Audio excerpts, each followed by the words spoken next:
La première fois, il m'avait bien diverti, mais c'était plus justement le côté, les réactions des gens quand on les virait qui m'avaient fait taper des barres. J'avais pas tilté autant sur le côté relations humaines. Ah, c'est bon? Ah, parce que là, tu vas avoir de faire le truc avant. Fabrice, si je suis pas dans le micro pendant, il faut pas hésiter à me faire signe, hein, parce que parfois j'écoute et je me rends compte pendant 3 minutes, je parle à côté du micro. Bah oui, mais il faut le dire. Il faut le dire. Ah, tu entends que t'es pas sur le micro? Ah ouais. Non, je l'entends pas, mais quand Il y a je une regarde différence. l'épisode, Ouais, quand tu regardes l'épisode, tu sens qu'il y a une différence entre un... ben, si je fais comme ça, Ah, tu sens.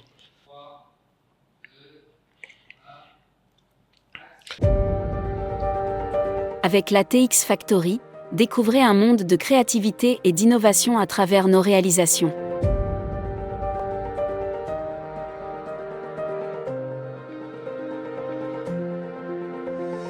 Laissez-vous plonger dans l'univers captivant de nos productions, qui transcendent les frontières du visuel, pour raconter des histoires uniques et inspirantes.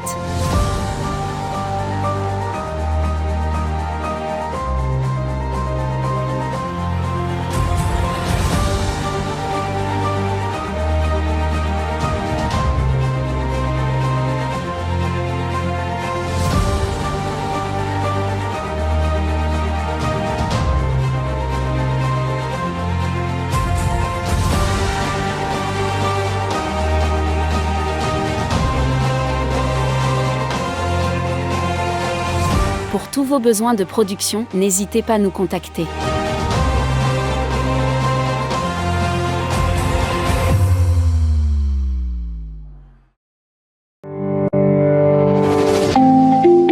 Shalom. Salam. Salut à tous. Mais attends, ça, c'est une nouvelle tenue, ça. Bah oui, mon ami, toujours on représente Sainte-Leroy, marque du Nouvelle Ghana. tenue en cachette. Cachette, comment, mon ami? Je suis allé acheter. J'étais au Ghana, tu sais, à un moment, il faut acheter quand tu vas avoir des créateurs. Ah, Simplement, en tout cas. simplement, mon ami. si vous bon. voulez nous sponsoriser. Comme ça, voilà, je vais... tu cherches tenue, mais on t'a dit qu'on a déjà un sponsor, il faut qu'on aille d'ailleurs. Ah oui, c'est vrai. C'est vrai, on n'est pas allé, mais c'est genre, je sais, Chico t'as sponsorisé une fois, il faut que les gens veuillent nous sponsoriser. Après, les gens ne calculent pas nos tenues, tu vois, on fait des efforts pour se changer, personne ne chante. Ils vont dire qu'on cherche compliment. Mais... Excusez-moi, pardonnez. T-shirt, Millipap. Toujours disponible à la vente. Bon, up in the air. Ouais. L'œil de l'entrepreneur. Sûr. Ouais. Écoute, après Billion, c'est vrai que moi, j'avais poussé pour qu'on fasse celui-là parce que, bon, c'est un de ceux que j'ai vraiment beaucoup aimé les dernières années, des films que j'ai revus. Dernières années, date quand même. Ouais, mais en fait, tu sais que je revois régulièrement les films. Oui.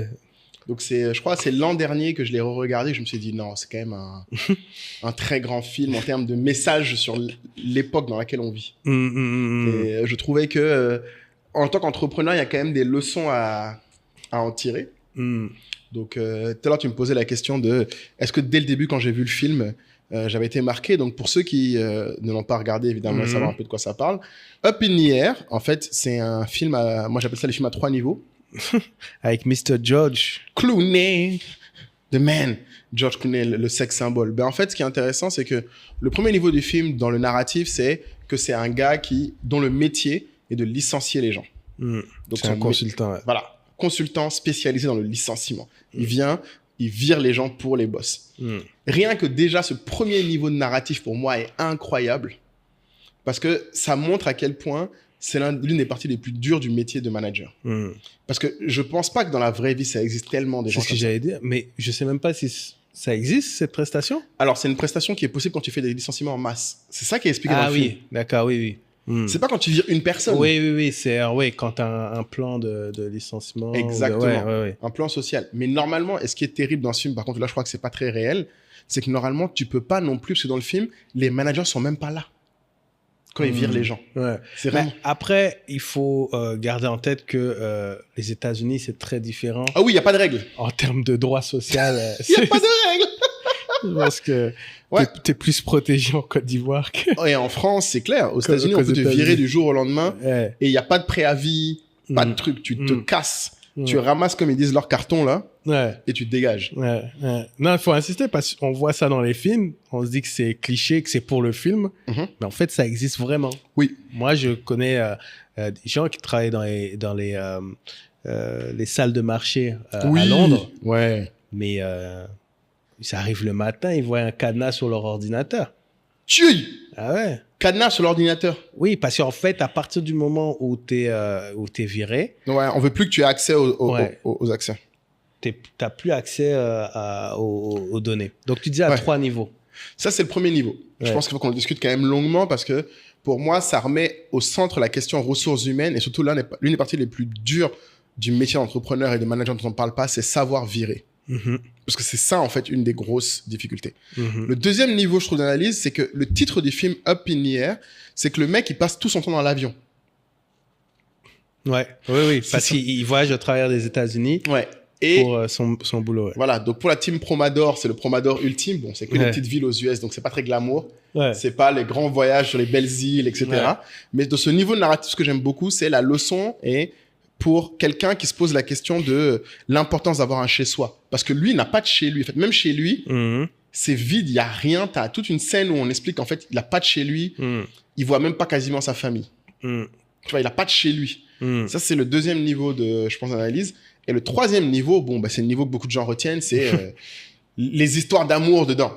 C'est-à-dire que, parce que lui, justement, c'est un gars qui est anti-mariage, anti-enfant, et qui, au fur et à mesure du film, rencontre une autre femme qui est comme lui, qui voyage beaucoup, qui d'ailleurs comprend son rêve. Là, tu sais, lui, le film commence, explique son rêve. En fait, lui, il est omnibulé par l'idée d'être platinum, d'avoir les miles, d'avoir un million de miles. Et genre, il y a un truc spécial, l'avion vient te souhaiter. Ils sont 3 à avoir réussi l'exploit. Enfin, le gars, il est tellement dans les avions que il peut y arriver. Et donc, pour moi, c'est ça, en fait, le fil conducteur, pour moi, de cette discussion et même du film, c'est les rêves.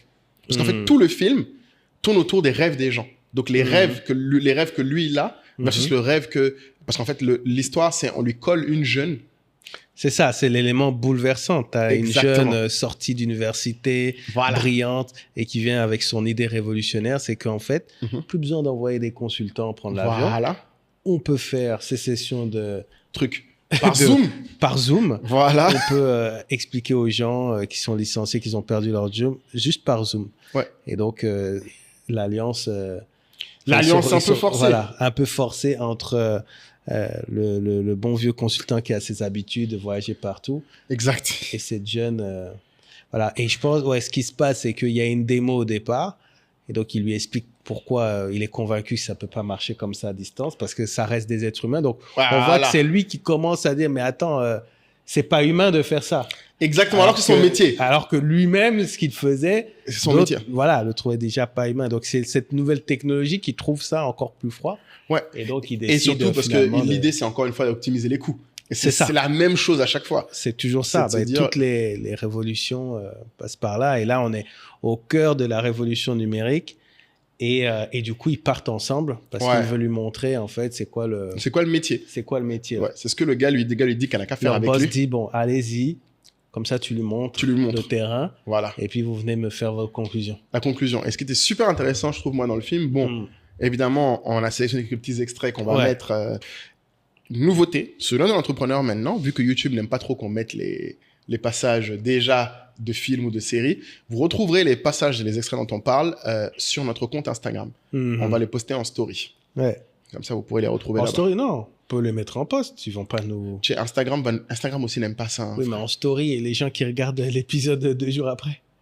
Ah, mon ami, il va falloir qu'il se brouille. Ou story à la une. Voilà, story à la une. Voilà. Non, mais laisse-les, on leur dit qu'il y a 24 heures pour regarder, ce sera des dimanches. Bon, ok, on mettra en story à la une. Le de l'entrepreneur, et puis on mettra les extraits. Et c'était intéressant parce que du coup, moi, la première partie qui m'a beaucoup fait rire dans ce film, j'avoue, c'est que le personnage, en même temps, George Clooney, il joue bien ce personnage en général cynique.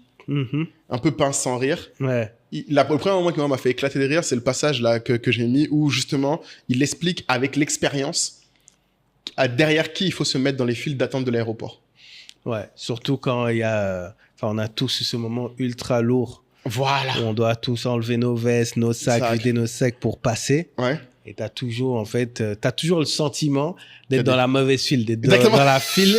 Qui prend trop de temps. C'est comme au supermarché. T'as toujours l'impression d'être pas dans la bonne file. À force de voyager, il a identifié, il s'est accroché effectivement à des stéréotypes. Exactement. Qui lui permettent de dire que ça ira plus vite là-bas. Ça ira par cette file. Donc, on vous laisse regarder l'extrait. Il est vraiment exceptionnel. Ouais. Et moi, ça m'a particulièrement fait rire personnellement parce que Upinard m'a fait de l'écho. Hein, il faut quand même que j'en parle aussi. Sur le fait qu'à une époque de ma vie, comme je l'ai dit, j'étais auditeur interne.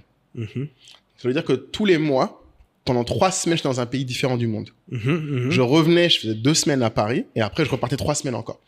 Donc, ce sentiment-là de voyage, déjà, par contre, moi, je l'ai eu beaucoup. C'est-à-dire que, effectivement, tu te rends compte au bout d'un moment, par exemple, quand moi, je voyageais, j'étais l'un des rares. Je voyageais, j'avais plus de bijoux, par exemple. Je mettais pas de basket quand je voyageais. D'accord. Parce qu'en fait, tu te rends compte, quand tu le fais tout le temps, toutes les semaines, qu'en fait, tu perds du temps bêtement. Quand tu voyages, à avoir des baskets. Hop, allez, mais quand tu portes plus de basket, je comprends pas. Tu portes plus de chaussures. Plus de souliers. Ouais, moi, je venais en claquettes à l'aéroport. Ah, ok. Ouais, parce qu'en fait... Oui, bah, en quoi c'est un gain de temps? De ouf! Tu gagnes, franchement, honnêtement, 10 minutes, parce qu'en fait, tu gagnes le temps que tu les enlèves quand tu arrives. Parce qu'avant, pour faire simple, quand je voyageais... Tu les enlèves pour où? Mais quand tu passes le portique de sécurité. Mais ça te prend 10 minutes pour enlever des baskets? Non, enlever et après remettre, parce qu'à l'époque, moi, je m'habillais comme si j'allais au travail. Donc, je m'habillais avec des souliers et costumes. Ah oui, non, oui, là, je peux comprendre. Oui. Des souliers, tu défais, mettre le truc, chausse-pied, gars. Ah, donc tu voyages en 3 pièces, costard. Mais en fait, quand t'es un débutant, comme un peu la meuf, tu vois. Voyage d'affaires. Tu t'habilles pro, tu vois. Moi, je m'habillais. En plus, tu sais, les premiers voyages, je suis parti, je crois, au Canada. Tu sais, tu te disais, il faut s'habiller, quoi. Gars, si tu me voyais les derniers voyages, je venais t-shirt. Moi, c'était toujours, j'avais un uniforme de voyage. T-shirt, jogging, claquettes. Ah, jogging pour voyager. Jogging pour voyager. T-shirt, jogging, claquettes, petite veste. J'avais même pas de montre. Et tu sais, par exemple, un truc bête, un autre truc que j'avais remarqué au bout d'un moment, oui, pas de ceinture, par exemple, un truc bête. Ah oui, pas de ceinture. Ouais, tu gagnes un peu de temps. Tu gagnes vraiment du temps, en fait. Et quand tu le fais souvent, et c'est ça qui est intéressant, c'est pour ça que lui, il disait qu'il préfère les Japonais. Parce qu'ils mettent toujours des trucs qui sont slip-in. Ils mettent pas des chaussures. Et en fait, c'est là où un autre exemple de ce que je dis souvent, c'est que, et comme on disait souvent, l'être humain, quand tu fais souvent un truc, c'est là où tu te rends compte que tu peux optimiser. Tout à l'heure, l'autre fois, tu parlais dans l'épisode de mentorat de modèle opératoire. Mais en fait, il y a un modèle opératoire du voyage. Si tu voyages souvent... Oui, tu développes... franchement, moi, j'ai des listes, quoi. Ouais, carrément. Ah oui, pour pas oublier, tu vois. Et alors, moi, ce que je fais, c'est que je prends... c'est un truc que j'ai copié aux footballeurs quand ils viennent au stade. Ok. Ils ont comme des grandes trousses. D'accord. Ouais, bon, en général, c'est Louis Vuitton, Gucci. Moi, c'est ma petite trousse, tranquillement, trousse bleue. Et en fait, non, je mets les trucs parce que j'en ai marre d'avoir des trucs. J'aime pas avoir des trucs en poche quand je voyage. À cause de tout ce que tu dis. Parce que tu cherches toujours. Oui, exactement, c'est vrai. En fait, à un moment donné, on dit passeport, écart d'embarquement, et enlevez vos pièces et tout. Tout le temps. Donc, du coup, je dis, c'est vraiment le moment où je vois l'intérêt d'avoir un sac, tu vois. Et donc, quand j'arrive au truc de sécurité, je dépose juste ce truc-là. Après, tu peux pas échapper, tu sors ton ordi et tout ça, quoi. Voilà. Mais ouais, tu optimises, quel genre de truc j'ai pu optimiser en voyageant? Ben ouais, par exemple, moi j'ai une petite pochette transparente dans laquelle il y a mes passeports, mes vaccins. Transparente parce que tu dois voir ce qu'il y a dedans à chaque fois. Pas besoin de chercher. Ah, pour être sûr. Ah, ok, que tu as tout vois, avec toi. À tout moment. Et tu as mes visas, tout est dedans en fait. Et du coup, c'est. Est-ce que j'ai pas mal Non, t'as toujours... Tu vois, il me faut toujours des. Bon, ça, les gens vont rire, mais il me faut toujours des chips à locaux, par exemple. T'as des chips à locaux quand t'as une petite faim. Quand je voyage, toujours. Parce que je sais pas.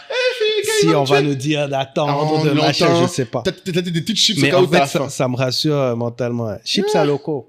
Spécifiquement. Oui, fait au carrefour de la Riviera 3. Hop là! Oui. Sinon, si c'est ailleurs. Si c'est ailleurs, c'est pas doux. La tante, il la sait. Le chauffeur va là-bas, il dit, le boss voyage. Elle prépare mon sac. Mais tu vois, c'est ça. Mais c'est important d'avoir... des rituels. Ouais, des rituels sur des choses comme ça qui sont pas forcément...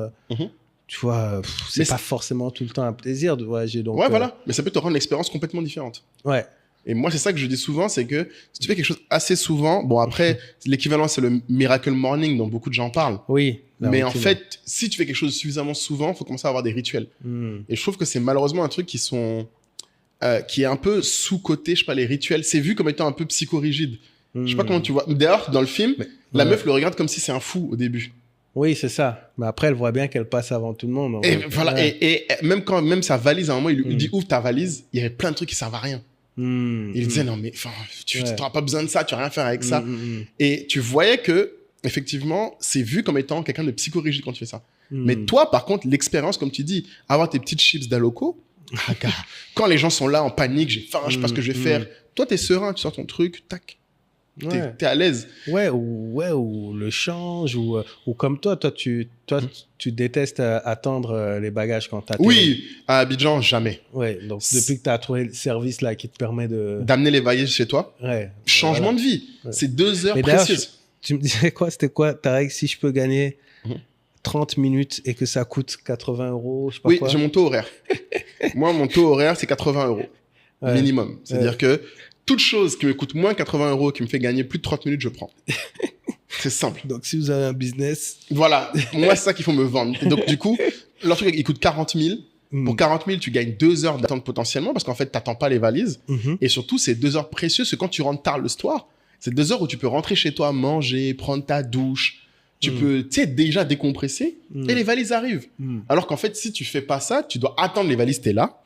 Et quand tu arrives chez toi, là, maintenant, tu dois prendre ta douche, manger. Non, mais on a tous un membre de sa famille ou un ami qui est, qu'on va qualifier de psychorigide sur un truc. Ouais. Mais quand la chose arrive, le voyage arrive, tu te dis, ah, franchement, si j'avais pris ma place, mon billet au moment où il l'a dit là. C'est un peu différent. Et ouais, donc ça va être ta capacité à maîtriser. Donc là, c'est vrai que c'était un exemple dans un aéroport. Exactement. Mais si tu le transposes effectivement à tout domaine, tu verras qu'effectivement, quel que soit ton domaine, tu dois en fait installer un rituel qui te permet d'optimiser. Exactement. Et de rendre l'expérience à la fois plus rapide, pas seulement, mais aussi plus agréable. Des fois, les gens optimisent pour les mauvaises choses. Le but, c'est pas que ce soit plus rapide, mais plus désagréable. Le but, c'est que ce soit plus rapide et aussi plus agréable. Parce que c'est possible d'avoir les deux. Mais en général, c'est en retirant des choses. C'est ça que je veux mettre en avant. C'est qu'un bon rituel, en général, n'est pas un rituel où tu rajoutes des choses. C'est un rituel où tu enlèves des choses, où tu anticipes des choses. C'est ça, en général, qui fait que tu passes une meilleure expérience. Bon, un truc bête, tu peux racheter des choses. Par exemple, moi, je sais qu'un truc bête, c'est d'avoir toujours dans ma valise directement mon adaptateur. L'adaptateur de prise électrique. Maintenant, j'en ai un toujours dans ma valise. On sait jamais. Parce que tu sais pas toujours dans quel pays tu te rends compte. Quand tu as voyagé beaucoup, tu te rends compte, bah oui, merde, tout le monde n'a pas les... tu le laisses et puis... c'est fini. C'est tout, oui. J'y pense pas. C'est juste au moment où tu arrives dans le nouveau pays, là, on est arrivé au Ghana, mes équipes étaient en PLS.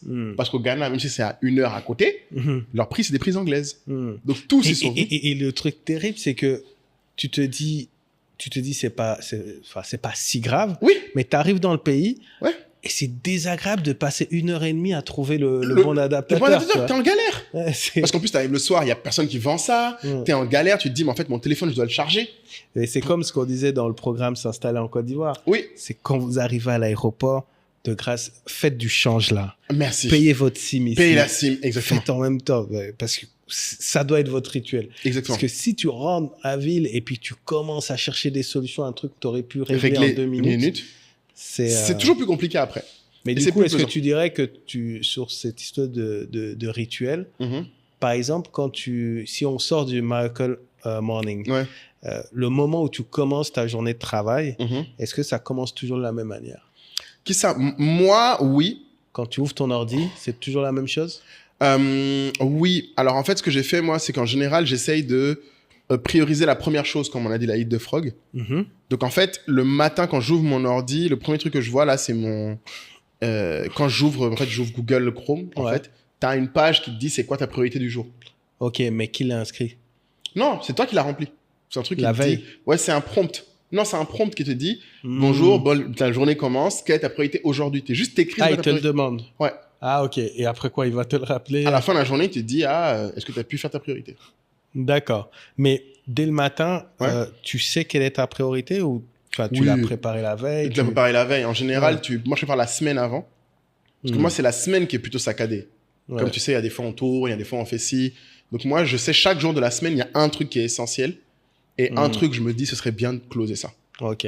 Okay. Je prends pas plus en général, j'essaie de me dire pas plus de 2 priorités, sinon je suis pas sûr d'y arriver. Et après, tu as l'ongoing, c'est-à-dire quand tu te lèves et que tu vois des messages, il y a des trucs, tu te rends compte, ah oui, mince, ça, il a besoin de moi. Ah oui, après, par exemple, je sais que moi, par exemple, mes équipes, je regarde toujours ce que mes équipes me demandent après avoir fait mon truc le plus important. On parle souvent de la tribu Telegram et souvent, les gens nous entendent parler de personnes, de ce qui se passe dedans. Mais si vous vous demandez qu'est-ce qui se passe vraiment dans ce groupe et qu'est-ce qu'on a pour ces 150 € par an, en fait, on a un petit résumé hebdomadaire maintenant fait par notre super team Gazette SOA que je vous laisse écouter. Et après ça, n'hésitez pas à vous abonner à la tribu. C'est dans la description juste en bas. À très vite.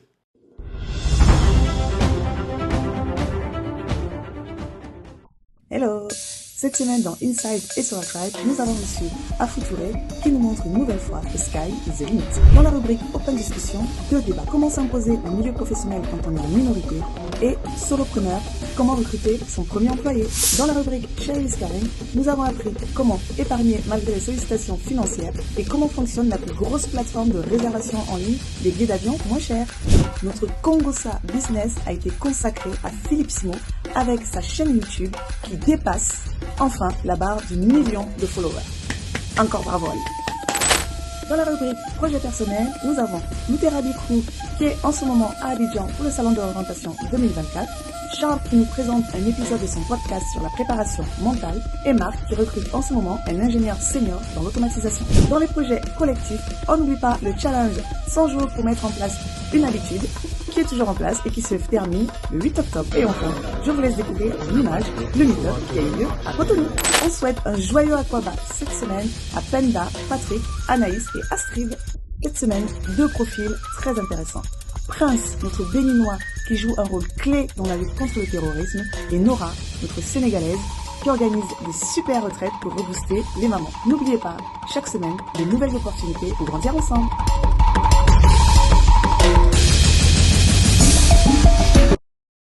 Parce que je me suis rendu compte que si je commence par regarder les emails avant, oui, ou les fini. trucs de mes équipes, c'est fini. En fait, ma journée part dans ces trucs-là. Mais c'est plus ça, en fait, que je cherchais à savoir. Parce que moi, effectivement, j'ai mis ça en place. J'ai un document qui s'appelle Routine. Donc, c'est plus un Excel pour le moment. Ah! Donc, si je laisse le côté vie perso où tu as le sport avant, etc. Voilà, ouais. Mais quand j'arrive au bureau, tu vois, c'est par demi-heure. Ouais. Et la fois où je commence à regarder les mails, c'est en théorie, bien sûr, c'est pas avant midi. Voilà. Tu vois, c'est pas avant midi. Sinon, c'est mort. Non, ta journée est foutue. Mort. Donc, tu vas et c'est ta priorité numéro 1. Après, je mets forcément ce que j'ai appelé décision financière parce qu'il y a certaines décisions, il y a que moi qui peux trancher. Je valide tous les devis. Ouais. Donc, maintenant, je me suis mis pour pas que les équipes attendent trop. Ouais. En fait, chaque jour, je sais que de 9h30 à 10h30, je valide des devis, en fait. Ou je les valide pas si je les trouve pas bon. Donc, je fais ça. Ah, ça, c'est clé. Parce que tu sais que c'est le premier truc où tout le monde dépend de toi. Ouais. Donc, tu fais ça d'abord. Oui. Ah. Je l'ai fait justement en étant à l'écoute où je me suis rendu compte que les chefs de projet estimaient qu'ils perdaient pas mal de temps à envoyer les devis. Les devis, j'ai dit, OK, débrouillez-vous. Maintenant, moi, tous les jours, de 9h30 à 10h30, je valide. Après, c'est foutu. Mais si tu n'as pas bien fait, après, ça fait à demain. Ça fait à demain, exactement. Après, c'est rare les devis qui ne peuvent pas attendre 24 heures, même si le client met la pression. Bon, après, il y a devis et devis. Il y en a qui peuvent me prendre une journée. Il y en a où il y a plein d'allers-retours. Il y en a qui peuvent prendre une journée. Là, ça va être vraiment les gros sujets. Mais voilà. Et ensuite, je vais avoir un one-to-one avec un de mes directeurs. Donc, chaque jour, c'est un différent. Et où je dois prendre des décisions, en fait, l'aider, valider des décisions à lui. Donc, ça va être mardi, ça va être BizDev, mercredi, ça va être Customer Success, ainsi de suite. Et après, midi, maintenant, je peux voir les mails extérieurs. Et donc, je me suis mis dans un truc où le matin, c'est des inputs internes. Et l'après-midi, ça va être plus externe. Donc, le midi va être ma transition avec le monde extérieur, où il va y avoir des mails. Et l'après-midi, je vais être plus ouvert à faire des rendez-vous extérieurs. Ouais, c'est ça. Mais après, attention, ça, c'est un autre niveau maintenant. Je pense que quand tu commençais, tu n'avais pas ce rythme-là. Ah non, pas du tout. Ouais, parce qu'il ne faut pas que les gens croient qu'on dise en mode ça, c'est une journée idéale. Parce que maintenant, l'interne est là où tu as le plus d'impact et de value. Ah oui. Non, c'est marrant ça parce que justement, c'est pas par vague. J'ai déjà eu à faire ça, mais chaque fois par vague, je ressens le besoin de changer la routine. Oui, bien sûr. Et ça, mais parfois, je ne sais pas vraiment pourquoi l'expliquer. Parfois, c'est juste que peut-être je ne me sens pas assez engagé vis-à-vis de cette routine. Et donc, du coup, je me dis que ça faut peut-être changer. Je vais peut-être mettre le monde extérieur le matin, etc. Mais je ne mets plus trop le monde extérieur le matin. Mais ouais, c'est par vague, ouais. Après, je l'impose aussi, cette façon de faire. Par exemple, à l'assistante, je lui impose. Oui, bien sûr, c'est mieux. Je lui impose, je lui dis, voilà, de 9h à 10h, vous faites quoi? Et c'est plus facile aussi de suivre. Et au lieu de lui demander, vous avez mis à jour mon agenda, je sais qu'elle doit le faire à 10h. Donc, voilà. Non, c'est ça. Tu gagnes en temps, en fait, du coup, sur ça. Ouais, non, mais les routines, les rituels, c'est clé. Ouais. Mais faites pas attention à ceux qui vont vous dire... c'est trop carré. Voilà, c'est ça le gros danger, c'est que les rituels, les gens ça donne l'impression pour certaines personnes que c'est. Il y a des gens qui m'ont sorti, ouais, mais c'est pas spontané. J'ai dit, mais spontané, mais ça, c'est à un certain niveau que tu peux être spontané. Non. En fait, c'est comme quand tu rentres dans une voiture finalement. Mais tu as un rituel pour pouvoir conduire. Ok, tu ajustes ton siège, tu regardes si les rétros sont prêts, tu allumes, tu mets ta ceinture. Tu mets ta ceinture, et puis tu pars. Tu vois. Tu commences pas, genre j'arrive, j'avance, j'ai mis mes ceintures, puis c'est au bout de 2 km que tu te rends compte que ton rétro n'est pas... Non. Exactement. Tu vois, et le mieux dans un rituel, c'est quand tu n'as pas à réfléchir. Ça, c'est très bon point. Ouais. Ça, c'est la clé. C'est pilote automatique. Ouais. Parce que c'est trop dur si le matin... Tu es déjà en réflexion. Ouais. Tu gaspilles beaucoup d'énergie. Ouais. À moins que ça soit une matinée dédiée à la réflexion. Mais non, il faut vraiment en fait mettre des trucs en place. Et ce qu'il disait James Clear, c'était créer aussi un environnement qui favorise ça. Qui favorise ça. Tu vois, à partir du moment où j'ai décidé d'arrêter pour les petits déj de prendre les jus d'orange. J'ai vu une vidéo TikTok qui me disait que les jus d'orange n'étaient pas bons finalement. Ah bon? Okay. Chaque jour, tu vois un truc différent. D'accord. Bref, la vidéo là m'a marqué. J'ai dit, bon, ok, on va plus les jus d'orange le matin ou les croissants. Donc, j'ai décidé de prendre des fruits. Mais ce que je fais maintenant, c'est j'ai mis une corbeille. En fait, elle est à côté de mon ordi. Tout de suite, ouais. Donc, c'est plus facile. Ouais, il faut changer ton environnement en fonction des rituels que tu veux imposer. Ouais, je crois qu'on a fait un bon épisode sur la productivité quand même. On avait bien traité ça. On a bien traité ça. Et ça me rappelle dans le film, du coup, l'autre truc qui était intéressant, c'est du coup, dans les rituels, pour parler un peu du cassage des rituels, moi, ce qui m'a beaucoup, beaucoup marqué dans le film, c'est justement quand il parle de ce moment où il licencie les gens. Bon, il y a la partie fun où tu vois les réactions des gens au début qui touchent un peu tout le monde en mode c'est hyper gênant, comment les gens réagissent en mode oui, vous avez... détruit ma vie. Enfin, t'as toutes sortes de réactions au début qui sont marquantes, mais ce qui, moi, je trouvais super intéressant dans ce film-là, c'est que je pense que c'est le premier film dans un monde capitaliste qui traite de l'impact du licenciement. Parce que j'ai pas vu tous les films. En fait, moi, contrairement à toi, j'en ai vu beaucoup. Mais ce que je veux dire, c'est que je trouve qu'on parle beaucoup des embauches. On parle beaucoup de quelqu'un commence un nouveau boulot. On parle beaucoup de, tu vois, nouveau début. Mais on parle rarement des fins. Ouais, bon, t'as quand même le truc. Parker, t'es viré. T'es viré, voilà. Spider-Man, Peter Parker étant quand même l'incarnation du loser par définition. Mais tu vois, c'est ça, tu vois. Mais et surtout, ce qui est intéressant dans le film, et ça ramène vraiment au deuxième passage, je pense, qui est l'un des plus marquants, c'est plus marquant pour moi, de ce mec qui se fait virer. Donc, pour donner du contexte, ce licenciement, ce qui est marquant, c'est que c'est la première fois où la fille demande à parler en premier. Ouais. La jeune. Elle demande à faire le licenciement en premier de ce vieux monsieur, de ce monsieur âgé, là. Et du coup, elle suit son script. Voilà, elle suit son script et le mec lui défonce son script. C'est-à-dire que vraiment, dès qu'elle commence à lui dire des trucs sur parce qu'une des premières règles quand tu vires, effectivement, et ça c'est plus pour les managers, il faut commencer par dire que tu vires la personne. Il faut pas, un meeting de licenciement ne doit pas commencer par des futilités. Faut pas commencer par comment ça va, au fait, nanana. Ouais, pour 10 000 raisons, par respect. Par respect. Et puis surtout, le problème, c'est qu'en fait, d'expérience, moi, je me suis rendu compte, quand tu licencies quelqu'un, il n'y a pas de façon où, en gros, c'est moins violent. Par contre, oui. En fait, le problème, c'est que les gens pensent qu'ils vont essayer d'arrondir. C'est toujours violent. Bon, t'as quand même l'humiliation devant tout le monde. Oui, ça aggrave. Oui, non, ça aggrave. Je veux dire, toute chose égale par ailleurs. Si tu parles à quelqu'un solo pour le virer, parce que virer, même moi, j'ai jamais viré quelqu'un en mode devant tout le monde. Ça, c'est... Enfin, je pense que dans les films... En fait, surtout que ça a une valeur de violence qui est quand même grande pour les gens, parce que ça terrorise tout le monde. Tout le monde a l'impression qu'ils peuvent te virer demain, alors que c'est pas le but. Et surtout, l'autre truc que moi, j'essaie de mettre en avant maintenant quand je licencie les gens, c'est il faut que ce soit pas une surprise. C'est le plus dur. C'est que même si ce sera toujours un choc, ça ne doit pas être une surprise. Mais juste, avant d'entrer dans nos expériences communes, restons sur l'extrait. Ouais, l'extrait est très intéressant. Parce que, en fait, bon, là, c'est un extrait. Oui. Et pour ceux qui verront ou reverront le film, il y a plusieurs personnes qui licencient. Et tu vois effectivement que tu peux être préparé comme tu veux en théorie. Les réactions des gens sont étonnantes. Imprévisibles. Ouais. T'as des gens de 54 ans qui vont pleurer devant toi.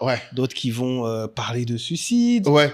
D'autres qui vont s'énerver, qui vont se défendre. Et donc, on en a déjà parlé ici, je pense, c'est que tu t'attaques finalement à...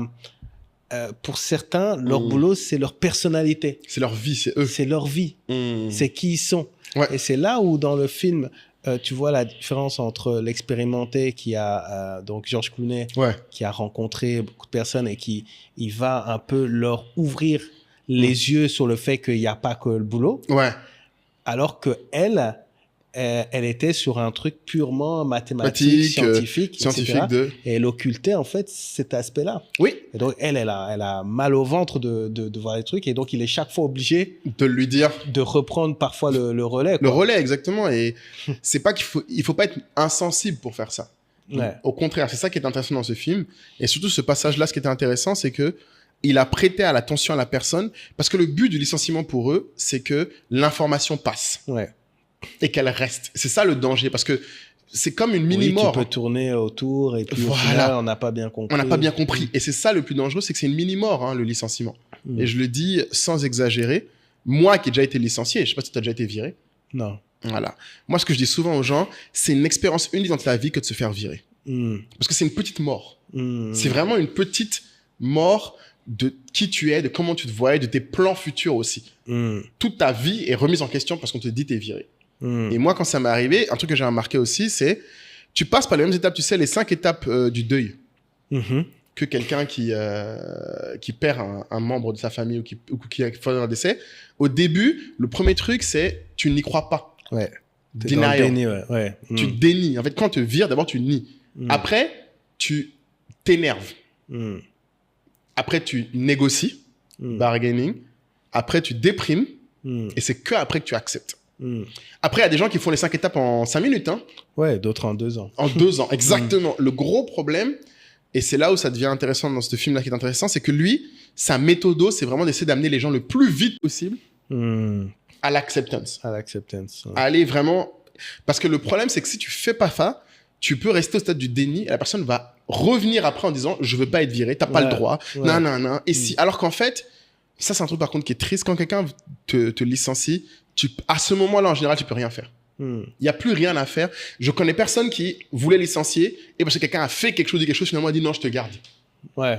Pour qu'un entrepreneur, un entreprise en arrive à te dire je te licencie, c'est que vraiment, il a ses raisons. À tort ou à raison. Oui. En tout cas, il pensait bien qu'il a réfléchi au truc.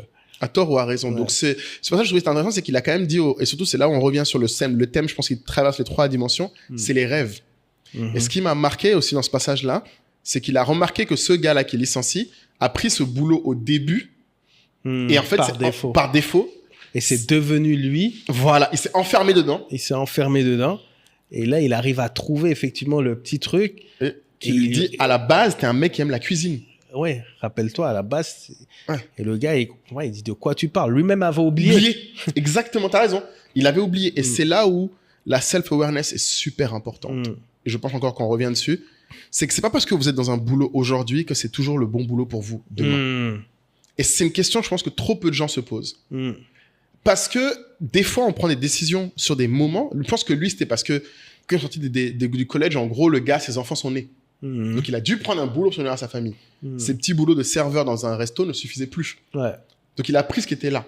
Mais 10-15 ans après, et c'est souvent ce qui fait, je pense, la boucle, c'est que si tu te fais licencier, c'est que manifestement, tu n'étais pas l'un des meilleurs de la boîte.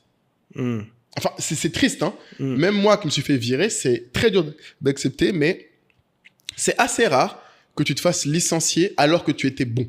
Ou alors tu étais bon sur un truc, mais pas sur une autre partie, notamment les soft skills. Ouais. Après, bon, ça peut être aussi une incompréhension. Comme tu disais dans l'autre épisode, des gens qui sont parfois bons, mais l'environnement ne colle pas. Exactement. Et ça, c'est quelque chose tu peux pas le changer, hein. Mais deux, si tu es... Oui, c'est un point de non-retour. C'est une impasse, C'est une impasse. Et surtout, si toi, tu es honnête avec toi-même, moi, ça m'a beaucoup... J'ai mis 1 mois à m'en remettre de ce licenciement. Mais pendant le mois, le plus gros point pour moi, c'était de dire, mais en fait, est-ce que vraiment je veux être un consultant? Parce que l'audit, ce qu'on m'avait reproché en me licenciant, c'était que justement, je n'étais pas un gars qui respectait assez la hiérarchie, qui savait assez faire semblant, qui savait assez, en gros, jouer le rôle du bon petit soldat. Oui, parce que si tu veux monter, il faut pouvoir faire ça. C'est important en audit. Et là, j'ai réalisé, mais en fait, surtout qu'en plus, j'étais retrouvé dans cette filière par défaut, moi. À la base, je voulais faire du consulting en système d'information, mais le master que je voulais faire m'a pas pris. Donc, j'ai fait le master en audit et c'est comme ça que j'ai fini dans un cabinet d'audit. Donc, en vrai, c'était pas mon choix. Et c'est là où je me suis rappelé, mais attends, merde. Au départ, je voulais pas être auditeur. Je viens d'avoir une idée, là, d'épisode. Que quoi, dis-moi? Genre, on prend le temps, on va chacun lister nos plus gros flops, échecs, que ça soit via académique, pro et tout ça. Ouais. Et on fait un épisode là-dessus. Les genre échecs. Quand tu dis, on m'a pas pris dans tel unif, tu vois, moi aussi, parfois, j'ai postulé dans un truc. T'étais chaud! T'es chaud, on m'a pas pris, tu postules, Je pense que ça peut... Moi, si les gens sont intéressés, dites-nous en commentaire si vous voulez l'épisode échec.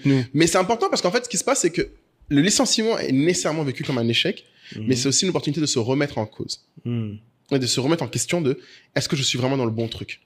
Parce qu'en général, le licenciement... mais c'est là où il est fort dans le film, parce que pour t'emmener là, c'est pas et pour le coup, du coup, la valeur ajoutée de leur cabinet, si c'est ça le but, de les emmener là, parce que bon, je suis pas sûr que c'est ça le but, parce que le but, je pense, il est purement économique.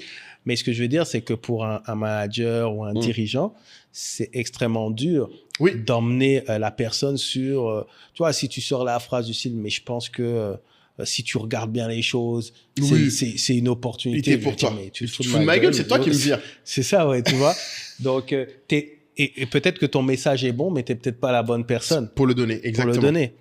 Donc, tout ça fait que, parfois, c'est un mauvais moment. Et puis, peut-être la mauvaise personne, mais c'est pour ça que des fois, ça vient après coup. Moi, ce que j'ai remarqué, c'est que dans les meilleurs cas, quand tu annonces, les gens ne comprennent pas, mais peut-être 1 mois après, pendant la période de préavis, les gens commencent à se rendre compte.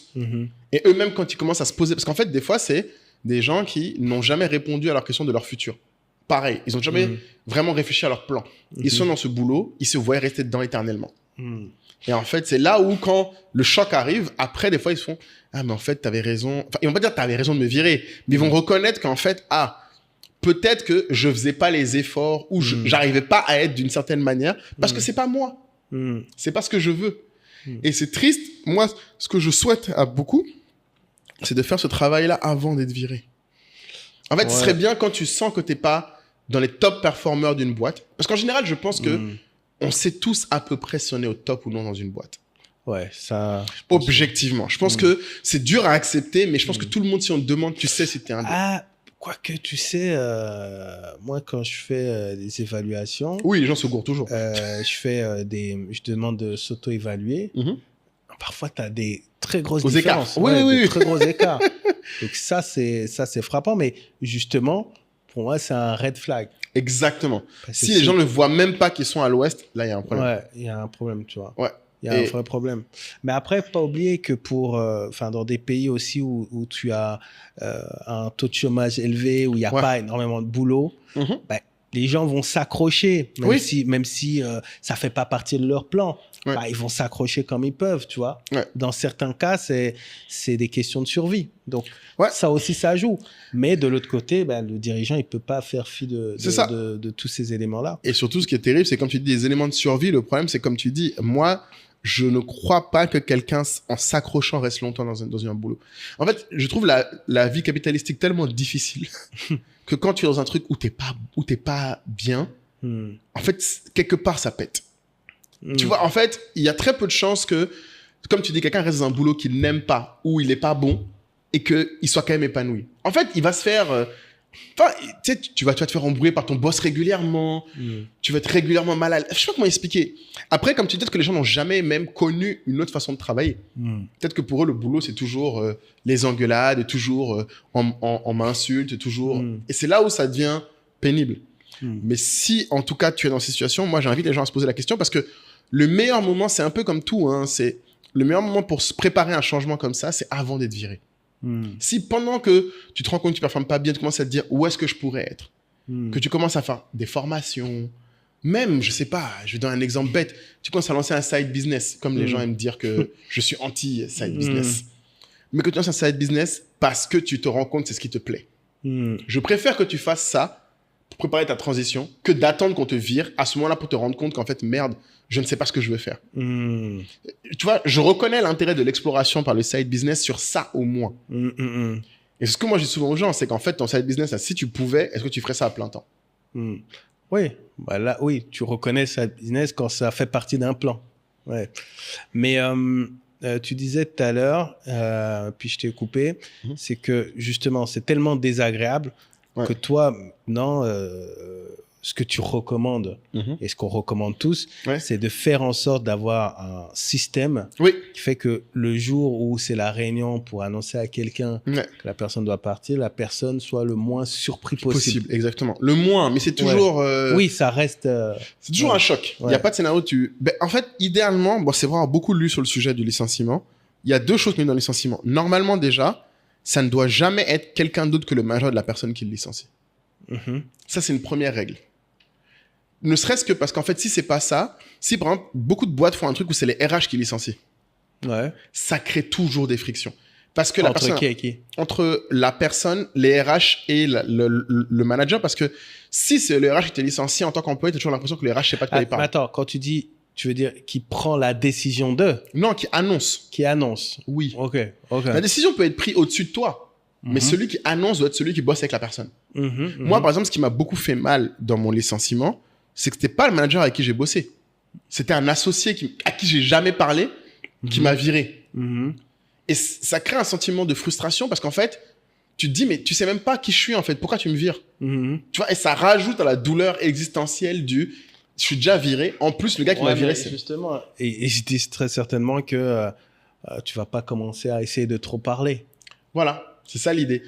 Alors que moi, je trouve que... dans le film, regarde la preuve. Oui, voilà. Ils vont chercher quelqu'un. Mais de ce que moi, j'ai lu et ce qu'ils disent, parce qu'en fait, la clé, c'est quel est l'écart encore où les gens acceptent. En fait, l'acceptance vient plus vite quand c'est le manager qui l'a dit.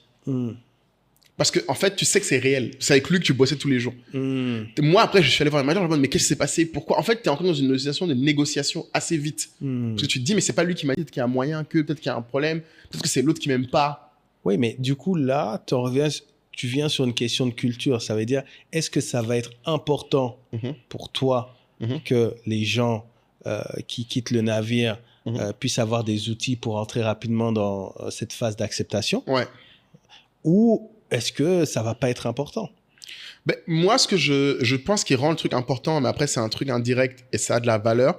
En tant qu'entrepreneur, si c'est pas toi qui licencie, ou en tout cas, bon, si c'est toi ou c'est le manager, c'est aussi une leçon pour le manager qui a de la valeur. Parce que ce moment désagréable, il ne voudra plus l'avoir. Oui. En Ça, fait, je suis d'accord. En fait, c'est aussi ça le danger quand c'est pas toi qui le fais. C'est que tu n'as pas à vivre les conséquences de la décision.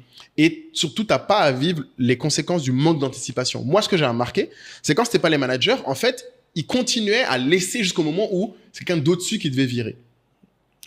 Et c'est ça le danger. Quand un manager ne vire pas la personne, en fait, ce qui se passe, c'est qu'elle continue à ne pas... Parce que c'est dur de virer quelqu'un. Bien sûr. Moi, je dis, c'est l'équivalent de tuer quelqu'un. C'est une petite mort. Non, En la fait, personne qui part voilà. ressent ça comme une petite mort, mais celui qui le fait, c'est pas l'équivalent de tuer Moi, quelqu'un. j'ai l'impression des fois de tuer les rêves des gens. Et Bon, pour c'est revenir déjà sur... deux choses différentes. Oui, voilà, mais quand tu vois à quel point les rêves des gens ou leurs projets futurs, tu vois, sont liés, franchement... En fait, je pense que si tu as le sentiment, si tu as vraiment le sentiment de tuer le rêve de quelqu'un, c'est que il y a de fortes chances que la personne était à la bonne place au bon moment, tu vois.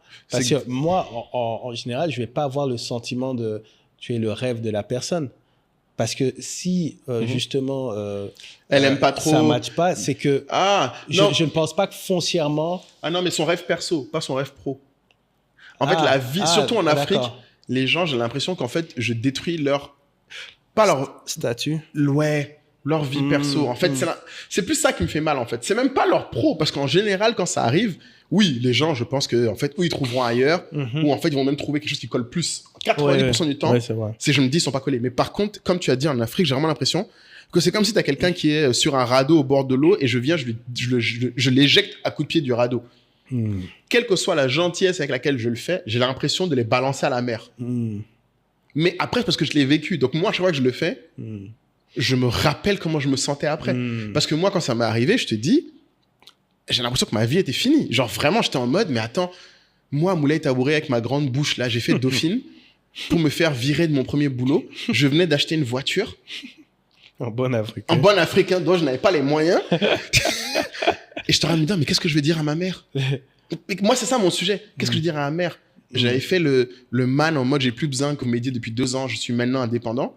J'avais même envoyé mon premier salaire au pays. Ouais, ça, c'est la base. Mais gars, t'es viré. Qu'est-ce que tu vas dire? Parce qu'en plus, moi, j'étais en mode, mais du coup, je suis pas d'ici. Ok, je suis français. Mais si jamais si on m'embauche pas, est-ce que ma question à moi, c'est est-ce que je rentre pas au Mali? Mais finalement, tu as rebondi dans le même domaine. Mais parce que j'ai décidé, et je me souviens à l'époque, c'était vraiment, un soir, je me suis assis, et j'ai dit, ok, maintenant, c'est qui je veux être. Est-ce que je veux être le gars qui prend le chemin le plus simple pour moi? Et le chemin le plus simple pour moi, ça aurait été de rentrer au Mali. Parce que quand j'étais diplômé, on m'a offert un poste chez Orange. Au Mali. J'aurais pu être chez Orange au Mali un jour, être dirigeant d'Orange au Mali. Tu vois, il y a propre. Tu allais me donner le marché. Voilà, allais me donner le marché, tu vois, j'aurais pu. Non, mais franchement, on m'avait fait le poste pour être, adjoint responsable de contrôle de gestion pour que dans quelques années, je fasse un contrôle de gestion. Tu sais, j'avais tout le chemin. J'avais le boulevard. Et j'aimais bien les gens d'Orange Mali. Franchement, j'aimais bien cette équipe. Je m'étais dit, mais en fait, au final, c'est peut-être ça. Quand il dit des choses positives sur le Mali. Oh, tranquille, faut noter ça en douce. Mais, vraiment, je te dis la vérité. En fait, c'est vraiment, je me suis dit non. Je sais que mon ambition est plus grande que ça. Et que si je vais là, au Mali, un jour, je vais me relever en mettant... Si tu vas tout de suite... Je vais regretter. Je voulais... Et je me suis dit, en fait, ce truc que j'ai de pas savoir rentrer dans le rang, ça fait trop longtemps que ça dure. De pas savoir kiss the ring, comme je disais, genre faire sentir l'autorité que je sais les respecter, il faut que je règle ça maintenant. Et donc je suis même pas allé, parce que j'aurais pu aller dans une autre boîte de conseil, genre chez IBM, chez CSC, j'avais des potes là-bas. J'ai dit non, ça va être un cabinet d'audit, un autre cabinet d'audit, je vais faire mon trou là-bas. Et le problème, c'est que ça a ajouté une difficulté parce que le cabinet d'audit auquel je suis allé, donc on m'a viré de chez KPMG, je suis allé chez Price, et chez Price, premier entretien, en fait, ils se connaissent tous. Bah oui, bien sûr. Donc, il m'a dit, on sait qu'on t'a viré. Est-ce que tu sais pourquoi on t'a viré? Et du coup, je me souviens que le premier truc que lui, il voulait juger, c'était est-ce que j'avais intégré le fait qu'en fait, j'avais un côté tir au flanc qu'il fallait que j'arrête. Et que maintenant, je devais kiss the ring. Donc, je lui ai dit, je sais que j'avais ce trait-là, mais maintenant, j'ai dit, ce boulot, j'en ai besoin. Je veux l'avoir. Et je lui ai dit, à Alexis, je me souviens, qui était un de mes super managers maintenant, je lui disais, j'aurais pu aller dans une autre boîte, mais je veux réussir l'audit. Genre, j'en fais une affaire personnelle. Je ferai ce que tu veux. Je bosserai jusqu'à pas d'heure. Je ferai tout ce que tu veux. Mais je veux réussir ça. Et je me souviens, des années après, il m'a dit que c'était la première fois qu'il voyait quelqu'un qui était viré, qui avait intégré immédiatement c'était quoi le problème et qui avait déterminé que c'était ça qu'il allait régler. Hey les amis, je vous prends quelques secondes pour vous remercier. Vous êtes de plus en plus nombreux à suivre, à écouter, à regarder ce podcast et ça nous donne une force énorme. C'est important pour moi aussi de rappeler la vision derrière ce podcast. On souhaite, avec ce podcast, tout simplement que chaque personne puisse atteindre son épanouissement personnel, puisse être le plus heureux possible.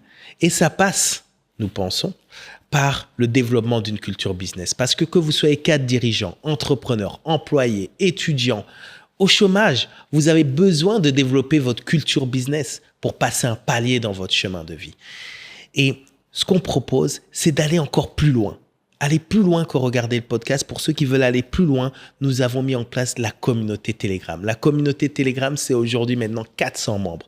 400 membres issus de 26 pays différents, d'Allemagne, d'Italie, de France, du Congo, du Mali, des Africains du monde entier qui sont réunis dans cette tribu, comme on l'appelle, la tribe, et qui, au quotidien, échangent, se donnent des feedbacks sur différents projets. Donc, quand on vous dit qu'avec cette communauté, vous avez accès à Kai et Moulay pour échanger sur quelques questions, c'est vrai, mais la vraie valeur ajoutée, vous la tirez de cette communauté qui, en plus d'échanger chaque jour sur le Telegram, vous donne rendez-vous chaque mercredi dans des masterminds privés où on va parler crypto, on va parler de préparation de l'épargne, on va parler de publicité online, on va parler de trésorerie d'entreprise.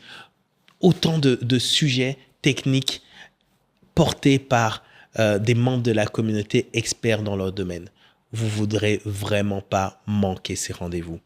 J'insiste, on a vraiment, vraiment, vraiment envie d'accueillir encore plus d'esprits brillants, amoureux de l'Afrique dans cette communauté. Rejoignez-nous, le prix 150 € à l'année, 100 000 francs CFA à l'année, je dis bien à l'année, et surtout quelque chose qu'on vous a jamais dit et que je dis haut et fort ici, si au bout d'un mois, vous n'êtes pas satisfait, on vous rembourse. Rejoignez la tribe, la meilleure communauté pour les gens qui veulent développer leur culture du business en Afrique et dans le reste du monde. Et c'est pour ça qu'il m'a pris. Mais mais après, c'est ton expérience. Maintenant, demander à quelqu'un d'avoir ce cheminement-là. Non, c'était dur. Après, je l'ai fait en un mois. Je l'ai fait en un mois. Ouais, ça reste un moment. C'était pas, je l'ai pas fait en 2 jours.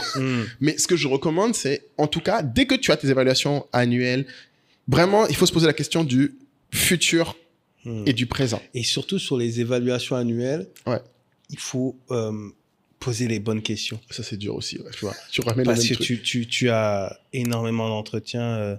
Tu as quelque chose à dire, non? Rien. Question, non. Non, jamais. C'est dommage. Tu devrais dire, parce qu'en fait, souvent, les gens n'ont pas de plan. Parce que la question devrait être après, qu'est-ce que je devrais faire pour avoir telle augmentation? Exactement. Qu'est-ce que je devrais faire pour avoir tel poste? Qu'est-ce que je devrais faire pour avoir tel sujet? En vrai, et je pense en tant qu'entrepreneur, c'est ce que tu aimes entendre. En tant que manager, quand tu entends un employé qui te dit qu'est-ce que je peux faire pour ça, tu te dis, bismillah, ok, voilà, quelqu'un qui a compris. Qu'est-ce que je peux faire? Mais je trouvais que vraiment, Up in Here rajoutait ce truc vraiment intéressant de... Parce qu'à la fin, le message, c'était que ce gars-là, ça se trouve, en fait, il aurait été mieux en travaillant en cuisine. Ouais. C'est ça qui est sa passion. Et moi, je trouvais ça très, très, très marquant parce que j'ai pas vu beaucoup de films, en tout cas, où tu traites de ça. En fait, c'est plus les fins de relation où les gens font ça. Mais pas les fins de... Il y a plus de films qui parlent de remise en question après une fin de relation bien sûr. qu'une fin d'emploi. Et je trouvais que c'était vraiment intéressant. Donc, l'une des leçons que je trouve vraiment qui serait bien pour plein de gens, c'est ça. Regardez ce film. Posez-vous la question si vous-même, en fait, là où vous êtes là, c'est vraiment là où vous voulez être. Est-ce que vraiment, c'est là où dans 10 ans vous voulez être? Ou est-ce que vous voulez être encore dans 10 ans? N'attendez pas que Georges Clooney vous convoque. Je te jure. Mais c'était une violence. C'est très violent. Hein. Et franchement, je recommande aux gens. Hein. Après, t'as l'autre truc dans le...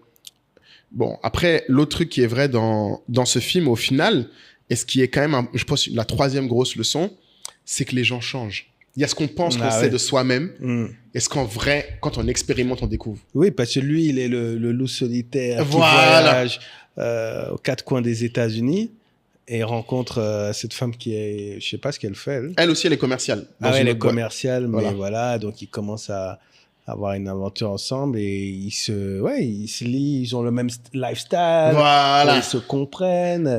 Et c'était marrant parce qu'au début, c'était en mode tous les deux, au moins toi, tu vas pas envoyer quelque chose de sérieux. Voilà, toi et moi, juste, ils étaient là, on coordonnait leur agenda. Je passe dans telle ville à tel jour, à telle heure, on peut se croiser. En mode, c'est purement pratique. Les rendez-vous deviennent de plus en plus fréquents. Pratique, voilà, simple. Mais à la fin, le gars est dans le love. Le gars est amouraché. Est-ce qu'il faut spoiler après la fin? Non, mais les gens n'ont qu'à regarder. Parce que je trouve que c'est vraiment intéressant parce que la fin ne change rien au message. Oui, non, bien sûr. Le message est quand même ce truc de... Parce que lui, il disait vraiment à quel point il voit pas l'intérêt de s'engager. Il y a un extrait. Oui. Il y a un extrait sur... que vous allez voir, c'était Family, Kids. Exactement. Et donc, c'est un débat entre George Clooney et la jeune. Et elle essaye de comprendre comment ça se fait que il souhaite aucun engagement familial, aucun enfant. Couple. Il explique, il dit, il voit aucun intérêt, mais il répond. Et la manière dont il répond, tu vois qu'il y a réfléchi. Beaucoup. Non, moi, ce qui m'a tué, c'est quand il lui a dit, vends-moi le mariage. Ouais, voilà, c'est ça. Et cette partie est dure, hein, parce que, et ça, c'est vrai. Et puis, elle dit, love. Il explose de rire. Il dit, combien de mariages tu as vu être encore amoureux? Après, il dit, mais pour avoir quelqu'un qui prend soin de toi, il dit, non, mais je peux payer quelqu'un pour prendre soin de moi jusqu'à la fin de ma vie. Et c'était ouf parce qu'en fait, tu sentais, comme tu dis, il a réfléchi à la question. Et vraiment, je me souviens, quand j'ai lu ce passage, je me suis dit, ah ouais, en fait, pourquoi on se marie, pourquoi on se met en couple? Parce que vraiment, ça te fait... Bon, tout le monde s'est posé cette question. Non, voilà. Je suis sûr que tout le monde se la pose, Kai. Non, mais il y a des moments de ta vie, quoi. Tu te poses la question, pourquoi je me suis mis là-dedans? En fait, qui m'a envoyé, comme les gens me dire.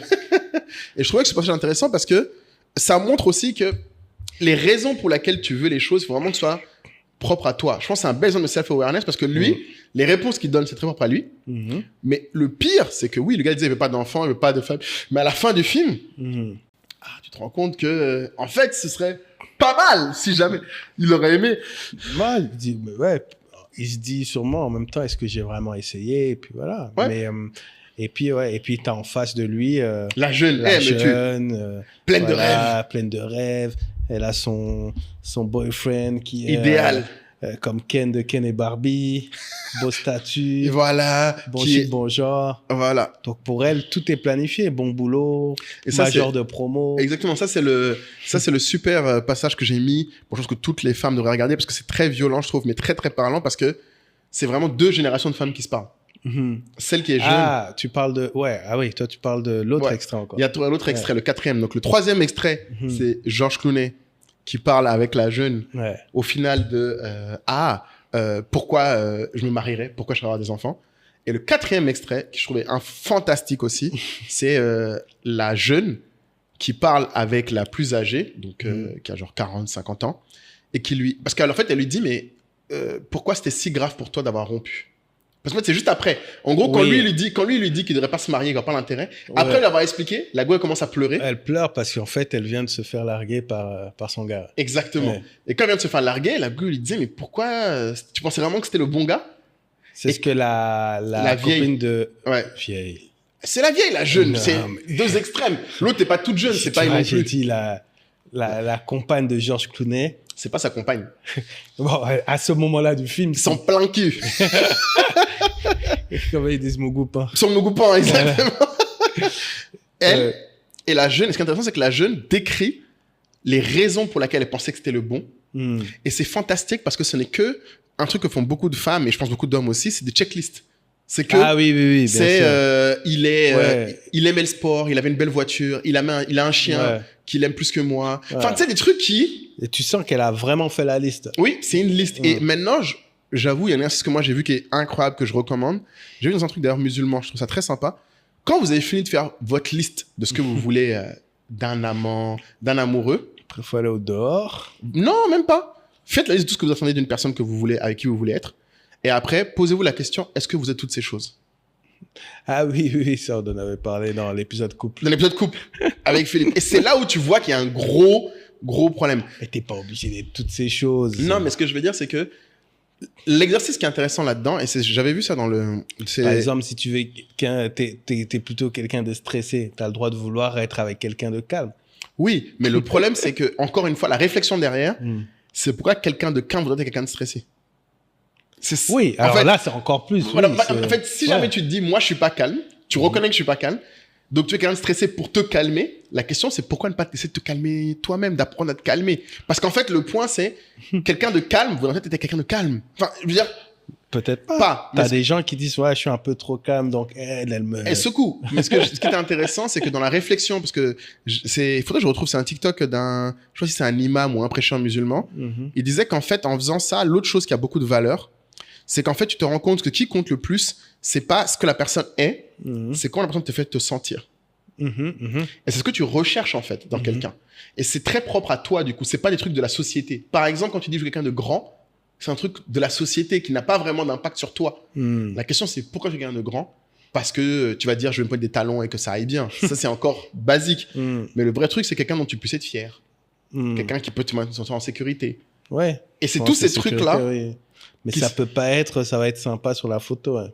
Tu vois. Que beaucoup de gens ont pourtant. Hein. Plein de gens te diront que c'est ça. Et ce que j'ai kiffé dans ce truc aussi, c'est que du coup, quand la dame plus âgée, pour répond, elle, quand elle dit qu'elle cherche un mec maintenant, ça m'a éclaté de rire parce que quand je parle avec des meufs en couple ou des meufs plus âgées, c'est exactement ça. Elles disent toutes, non mais, tu sais, à la fin, tu pries juste pour qu'ils gagnent plus que toi, ce serait cool, mais bon, tu peux pas vraiment espérer. C'est un problème que tu veux pas avoir s'ils gagnent moins que toi, mais bon, au point où on en est, tu prends, tu te dis, ce serait bien qu'il ait un peu de cheveux, qu'il soit drôle, qu'il aime les enfants. Tu vois des trucs. Les critères sont vraiment sur plus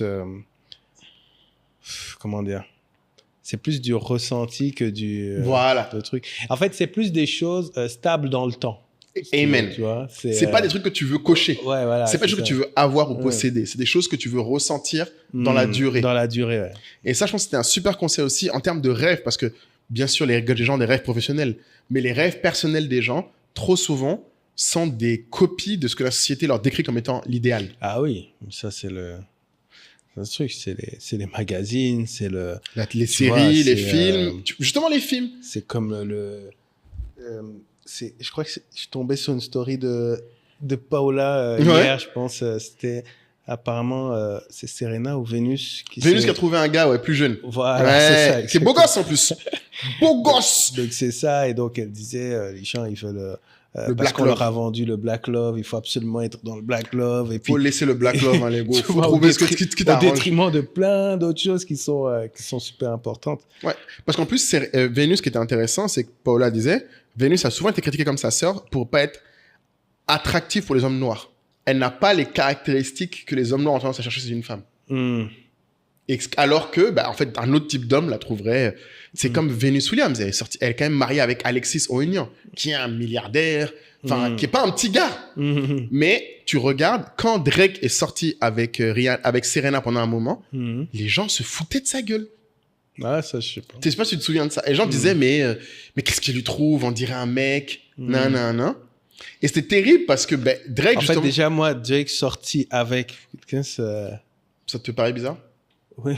Il fricote, quoi. Ouais, voilà, enfin, tu ne vois jamais vraiment, 2-3 restos publics. Voilà, c'est ça. Et voilà, petite photo avec Madonna, photo avec, on sait pas. On sait pas, voilà, tu vois, mais du coup, quand je sortais avec les autres gars, il y avait pas, franchement, Serena Williams et Drake, c'est la première fois que je voyais un tel acharnement. Ah, d'accord. Sur un femme noire. C'était, d'habitude, Drake fricote avec des gars, les gens s'en battent les steaks, limite, sont en mode, ah oui, ok. Mais là, les gens étaient fâchés. D'accord, je sais pas. Et il n'y a pas une go pour dire, ouais, Black Love, hein. Tout en mode, mais qu'est-ce qu'il fait avec elle? Qu'est-ce qu'il lui trouve? Nanana. Et les gens taillaient son maquillage à Serena Williams, qu'elle se maquille pas bien, qu'elle se coiffe pas bien. Mon ami, en tout cas, le gars qu'elle a là maintenant, 5-5. Donc vous vous moquez, mais... Il sort d'où? Comme tu as l'air bien informé, il sort d'où? Alexis Ohanian, c'est lui qui a créé Reddit. Non. Ah, tu parles de Serena. De Serena. Vénus, j'ai regardé rapidement son gars, je sais pas, il est beau gosse en tout cas. Moi, je suis juste allé voir sa photo, j'ai vu l'enfant est beau, j'ai fait ouais, on est content. Ouais. Elle est beau, elle est contente. Mais il est plus jeune qu'elle, c'est ça le point aussi. Un autre point, beaucoup de meufs veulent les mecs plus âgés qu'eux, mais quand on se demande pourquoi, elles n'ont pas vraiment de réponse. Ça n'a rien à voir, surtout, elles n'ont pas de réponse. La maturité, voilà, qui n'est pas une réponse. Ils savent plus rapidement ce qu'ils veulent. C'est pas une réponse. C'est pas, en fait, ça peut se tenir parce que vu que tu as l'horloge biologique, c'est plus, en théorie, c'est plus simple que, il y a plus de chances qu'un gars plus âgé comprenne, tu vois, le fait que la femme soit plus pressée qu'un jeune. Mais ce que je veux dire, c'est qu'à 25 ans, à 24 ans, Tu vois, une fille, si elle est avec un gars de 23 ans, tu vois, en termes de timing, ils sont pas sur la même time zone.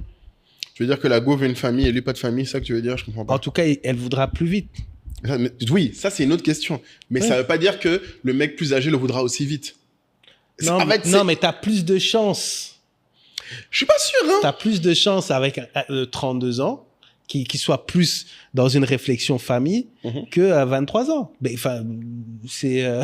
Oui, ça, si tu dis juste à toute chose égale par ailleurs, un mec de 30 ans a de plus de chances de vouloir fonder une famille. Oui, après, il y a toujours l'exception, mais je veux dire plus de chance. Je parle juste des probas. Ouais, voilà. Mais moi, ce qui m'intéresse, c'est que ça n'a rien à voir avec comment elle se ressent. Comment le mec lui fait ressentir le fait d'avoir une famille.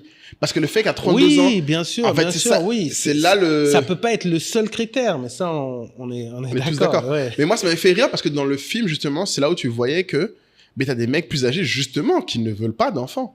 Enfin, ou qui, au contraire, seront plus lents à se décider qu'un mec plus jeune. Ah oui, oui. Mais c'est pour ça qu'il est aussi, tu vois, il est un peu peint comme une exception où, tu vois, on le décrit, voilà, on le décrit quand même comme un gars bizarre.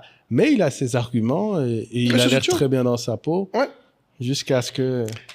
Go vienne détourner son cerveau.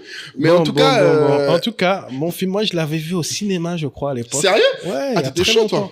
Mais bon, par hasard, hein, tu sais, à l'époque, George Clooney, on se dit, bon film. C'est un bon film, bankable. Je sais plus en quelle année, mais ouais, je crois que je l'avais vu au cinéma. Et puis, quand tu m'en as parlé, j'ai demandé un accès au disque dur qui circule le plus dans Abidjan. Dans Abidjan.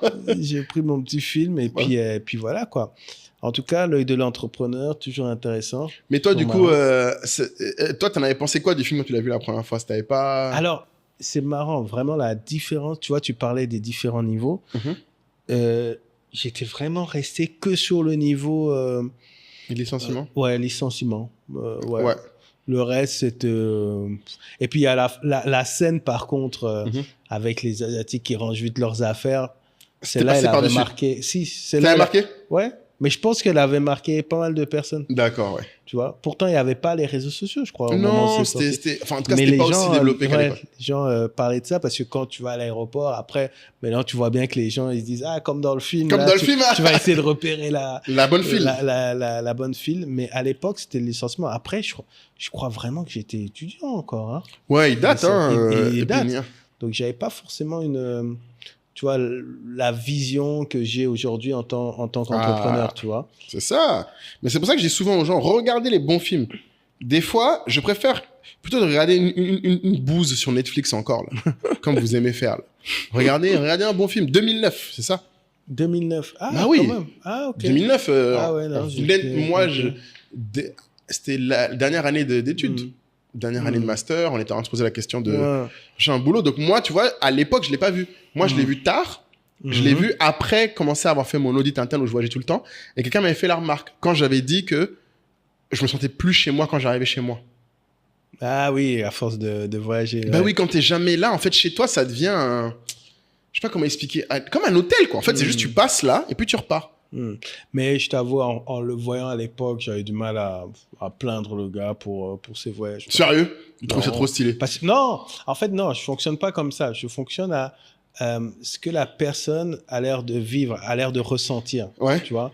Et je le vois heureux dans ses voyages. Ouais. Tu voyais qu'il kiffait. En fait, c'est ça. Mais je pense que je m'étais aussi, quand même, je m'étais dit, tiens, virer les gens, ça doit vraiment être quelque chose, tu vois.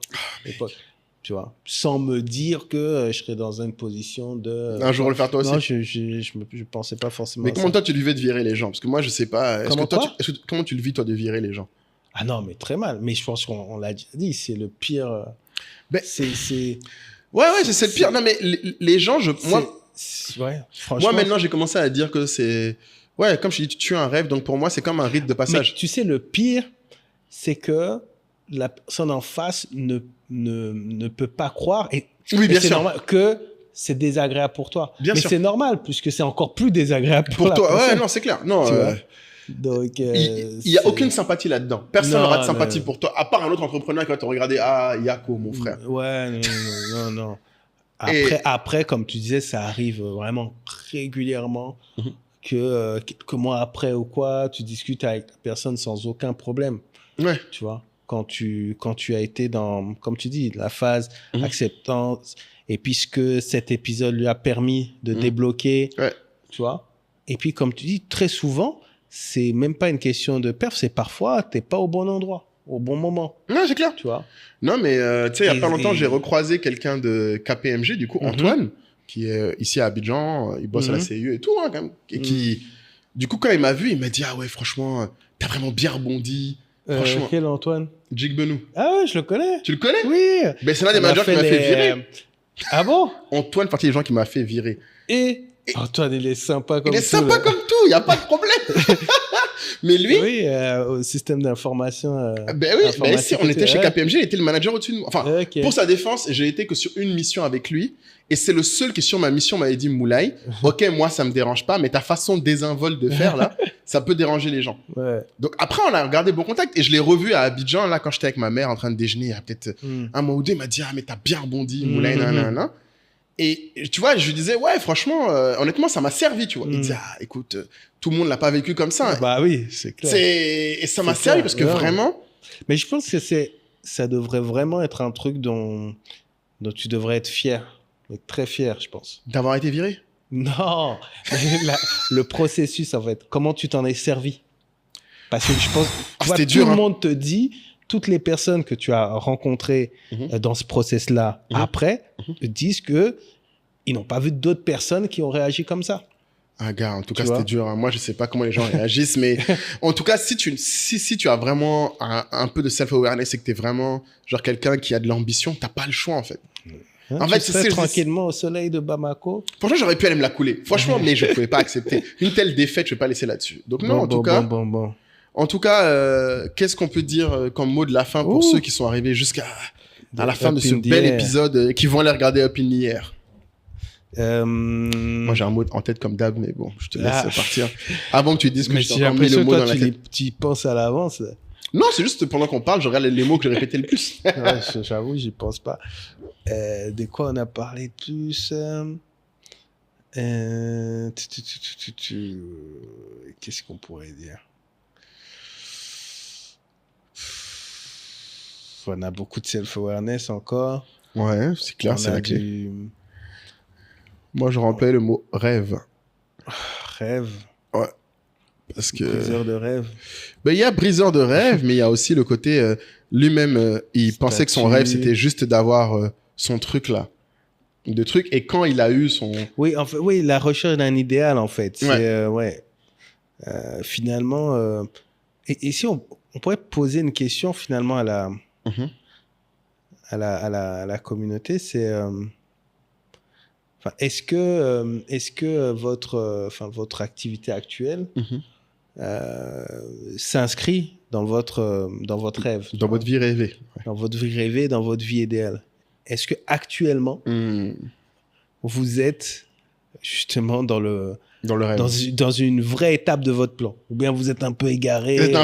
Qu'est-ce qui manque? Voilà. Non, c'est une bonne question. Essayez d'y répondre. Et surtout, est-ce que cet épisode vous a aidé à vous poser les bonnes questions et à avoir des armes aussi pour que lorsque vous aurez des échanges avec vos interlocuteurs, donc employés pour ceux qui sont entrepreneurs et employeurs pour ceux qui sont salariés, que vous ayez vraiment les bons outils pour avoir les bonnes conversations, et tout va dépendre des bonnes questions. Des questions. Et moi, j'aime beaucoup, effectivement, comme tu disais, les questions qui commencent par « Qu'est-ce qu'il faut que je fasse pour ?»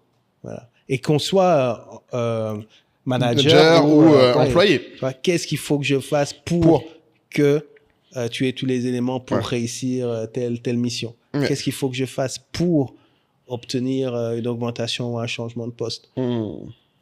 Et exiger de la clarté. Bah, c'est ça. Et faut pas hésiter à insister. Parce que, dans tous les cas, c'est une question claire, mais qui demande à la fois d'être clair sur l'objectif et d'accepter d'entendre les moyens. Parce que le problème, c'est qu'il y a des gens qui, en fait, ont peur d'entendre. Qu'est-ce qu'il faut faire? Parce qu'en fait, les gens savent que c'est la question à poser. Tu vois? Comme disait Nathalie, avec qui on a fait l'atelier, disait qu'il y a des Nathalie de la Tribe, qui est notre psy en résidence. Il y a des personnes qui entretiennent volontairement le flou. Ah bon? Oui. Ouais. Il y a des gens qui ne veulent pas que les choses soient trop claires, parce que c'est trop intense quand c'est clair. Bien sûr. Parce qu'ils savent ce qu'ils vont voir quand ce sera clair. Ah, c'est très vrai. Ça, c'est Nathalie s'entendait bien avec Kader. Kader dit que quand un employé te dit c'est pas clair, c'est juste il ne veut pas voir ce que tu l'as dit. Oh, il y a de tout. Non, il dit ça. Non, Kader dit en fait que si jamais. Il dit plusieurs fois que c'est pas clair alors. Non, Kader dit justement quand tu dis que c'est pas clair, alors que tu as expliqué. Oui, mais si tu peux avoir mal expliqué. Non, si tu as mal expliqué, ça va te dire elle va te dire explicitement qu'est-ce qui n'est pas clair. Elle va dire ça, je comprends pas. D'accord. En fait, quand ils te disent de façon blanquette, c'est pas clair, genre, ils ont pas dit j'ai pas compris. Et ou ils t'ont pas dit ça, je sais pas si je pourrais le faire, ou ça, je comprends pas. Quand ils te disent ah, mais c'était pas clair quand tu m'as expliqué, dis non, c'était clair, c'est juste que aller dans plus de détails, les mettez face à des choses qu'ils ne sont pas prêts à faire. Parce que c'est ça le point. Si quelque chose n'est pas clair en général, tu pointes sur ce qu'il n'est pas. Tu dis juste, mais quand tu dis ça, ça veut dire quoi? Mais comment tu veux que je fasse ça? C'est pas possible. Tu vois, là, tu peux dire, c'est pas que c'est pas clair, c'est que ce que tu veux, je ne pense pas que je puisse. Mais quand tu dis c'est pas clair, moi en tout cas, c'est ça sur maintenant. Le sujet de savoir poser les bonnes questions, hein. C'est un art. Je pense que c'est l'une des. Mais c'est comme M. Kiki en a dit, qui a dit ça. Tu as dit que quelqu'un disait que c'était ça la mesure de. La qualité de ta vie va dépendre de la qualité des questions que tu te poses et que tu poses aux autres. Exactement. Des bonnes questions. Donc, sinon, on peut prendre questions comme moi. Ouais, questions, c'est pas mal. Questions, t'aimes bien. Rêves. Questions, rêves. En tout cas, voilà. Abonnez-vous. Merci. Franchement, c'est gratuit. Honnêtement, vous êtes, je crois, à peu près 80% à regarder sans vous abonner. C'est pas sérieux. C'est pas cool. Ou d'écouter, hein. Même ceux qui écoutent, là. Venez sur YouTube, lâchez un abonnement. Pardon, on parle pas assez de vous. Mais on voit les stats. On voit que vous êtes là. Mais juste lâchez un grandit. petit abonnement. Vous allez sur YouTube, là, le petit truc, s'abonner à la chaîne. C'est gratuit. On est dans les centaines d'épisodes, c'est pas petit. Je te jure, on a souffert pour arriver là. Et si vous voulez que ça continue encore mieux, qu'on fasse, de nouveaux invités, nouveaux décors, qu'on aille plus loin, lâchez un abonnement, que les gens nous respectent un peu au quartier. C'est clair. En tout cas, merci aux 55 000 premiers. On n'a pas dit merci aux 50 000. Merci à vous, hein. Franchement, bon. Eux, on les sert. Je pense qu'on dit merci en tenant le rythme. Voilà, en tenant le rythme. Et puis voilà. Et à bientôt, les amis. À très vite. Ciao.